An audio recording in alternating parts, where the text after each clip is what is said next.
Hello everyone. Today, we're discussing the complex world of narcissism, decoding the subtle yet toxic things individuals with narcissistic tendencies often say about their ex-partners. Understanding these patterns can be a crucial step in recognizing and navigating relationships with narcissistic individuals. Have you ever heard someone say, "They are crazy and obsessed with me, they just can't let go"? What do you think they really mean? Those who are narcissistic and psychopathic can twist and misuse phrases to gaslight and mess with someone's psyche.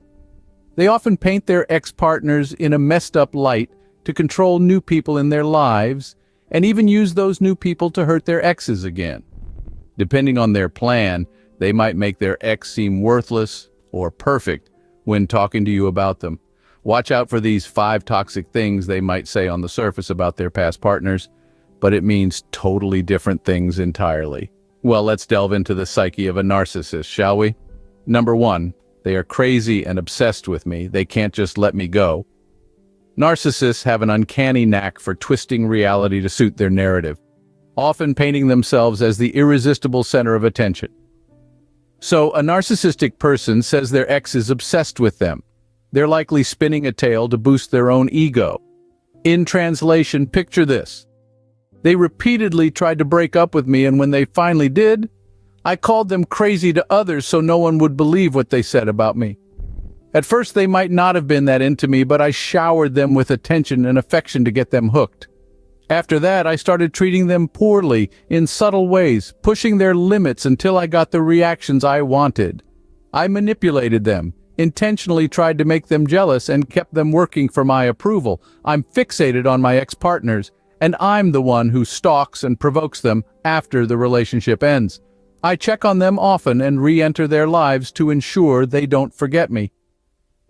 If they try to warn you about my manipulation, I'll say they're obsessed with me and not trustworthy. Now, casting their ex as the obsessed, unable to move on, all to make themselves appear more desirable. It's a classic narcissistic move. Next time you hear such a statement, take it with a grain of salt. The reality is definitely far from what they're portraying. Contrary to what they say, they might just be basking in the idea of being irresistible. Number 2, what about when they say, "He was so insecure and controlling"? What's behind these words? Well, let's dive into the depths of this claim. You see, narcissists have a knack for projecting. They toss their own insecurities onto others, like confetti at a parade. Imagine a mirror. The narcissist, standing before it, sees not their own reflection, but the image of their ex-partner. They see the insecurities that are truly theirs, but perceive them as belonging to the person in the mirror. In translation, it means they used to be really possessive and jealous in their past relationship. They would constantly check on their partner and make sure they were completely focused on them and them only. Later, they intentionally started playing dirty mind games, making their partner feel uneasy and suspicious by withholding emotions and provoking jealousy. They manipulated their partner into thinking their concerns were unfounded, even when they were valid. They would get angry and argue, making their partner believe they were the issue whenever they questioned their questionable behavior. This way, they could do whatever they wanted, without taking responsibility for their actions. Why, you ask? Well, it's a neat little trick to deflect responsibility. They're not the villain, oh no. It's the insecure and controlling ex. But don't be fooled by this misdirection. Take a closer look. The insecure and controlling ex is just a mirror reflecting their own insecurities. Then, at number 3, there's the classic, "They cheated on me and betrayed me." What's the real story here? Well, in the labyrinth of a narcissistic person's mind, blame is a one-way street, pointing away from them and toward others. You see, narcissists have a knack for accusing others of the very actions they themselves are guilty of. It's a form of psychological projection, a defense mechanism to avoid facing their own missteps. This means they messed up a lot in their past relationship, being dishonest and hurtful. Now, they will tell you a story where they make themselves the victims, even though they were the ones causing problems. They might not have been a great partner, making their ex feel insecure and mistreating them after acting all lovingly. Even if their ex didn't cheat, You wouldn't be surprised if they sought support elsewhere because of how they treated them.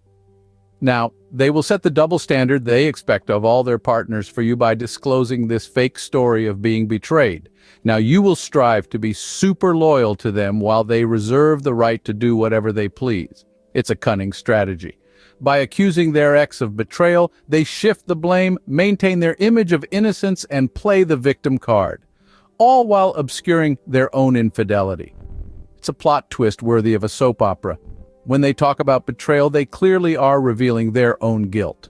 At number 4, ever heard them say, "We're just friends, I want the best for them, I'm happy for them"? What's the truth behind these words? Well, it's an art of manipulation that narcissists often master.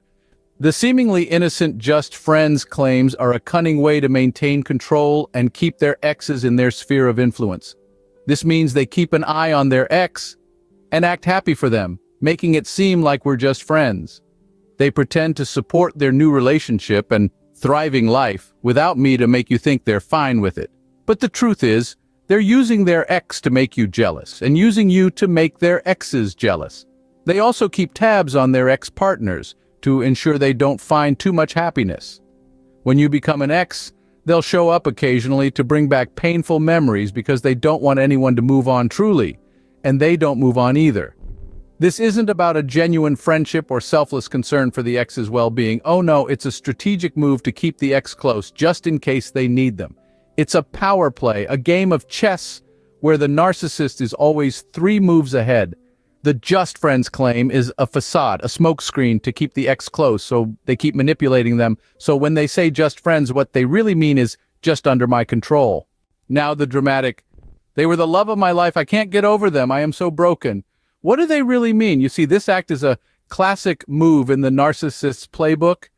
It's the heart-rending wail of the never-quite-healed wound, the echo of a love that supposedly cut too deep. It's designed to elicit sympathy, to draw you in. Let's flip the script. A narcissistic person says they're broken because of an ex. They might not be as shattered as they claim. Broken here is often an overplayed hand, a manipulative tactic. It's a way to focus on them and keep them in the spotlight.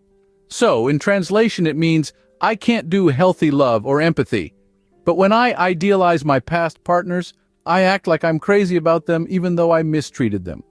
This makes you feel like you have to compete for my affection. Honestly, I never treated any of my partners well in the long run. I can't forget the ones who gave me a taste of my own medicine or those who walked away for good. Especially the ones who dumped me first. I'm obsessed with them and wish I could have them back just to punish them for leaving me first. They use their past relationship not as a genuine source of pain, but as a tool to manipulate the emotions of others. When they sound heartbroken, they are just playing the victim for attention. Deciphering the language of narcissism is a crucial skill in safeguarding one's emotional well-being. In this discussion, we've unveiled 5 toxic statements that narcissistic individuals often make about their ex-partners. Recognizing these patterns empowers us to navigate relationships with greater awareness and resilience. Remember, understanding narcissistic behavior is not about judgment, but about fostering healthier connections and promoting emotional well-being. Please don't forget to like and subscribe for more insightful videos. Stay safe, stay connected. Thanks for watching.